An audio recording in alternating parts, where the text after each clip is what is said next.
यह कहानी एक छोटे से गांव के पास के जंगल की है, जिसे लोग अंधेरी छाया के नाम से जानते थे। कहते हैं इस जंगल में जाने वाला कोई भी व्यक्ति वापस नहीं लौटता।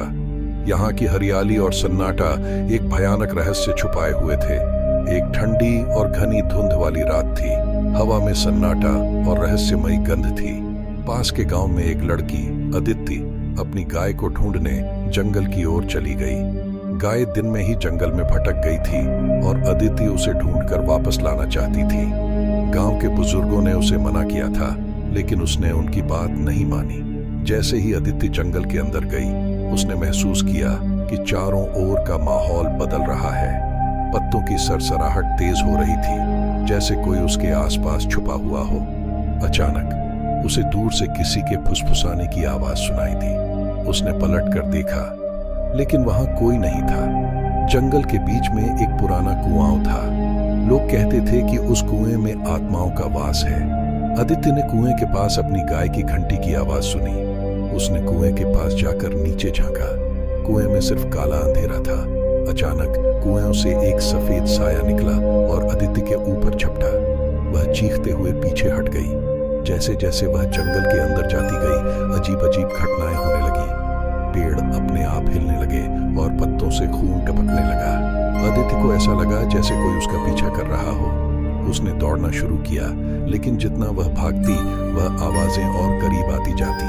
अचानक उसे एक पुराना और टूटा फूटा घर दिखाई दिया। घर की खिड़कियां टूटी हुई थी और अंदर से हल्की रोशनी आ रही थी। उसने सोचा कि शायद कोई मदद कर सके। जैसे ही उसने घर के अंदर कदम रखा, दरवाजा अपने आप बंद हो गया।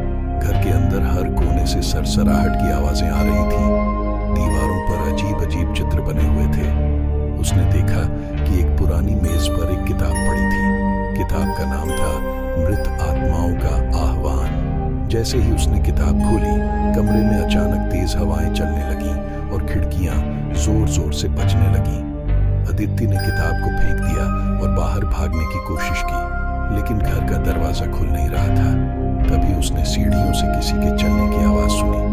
उसने ऊपर देखा तो सीढ़ियों पर एक लड़की खड़ी थी। उसकी आंखें पूरी तरह काली थीं और वह अदिति को घूर रही थी। अचानक वह लड़की अदिति की तरफ भागने लगी।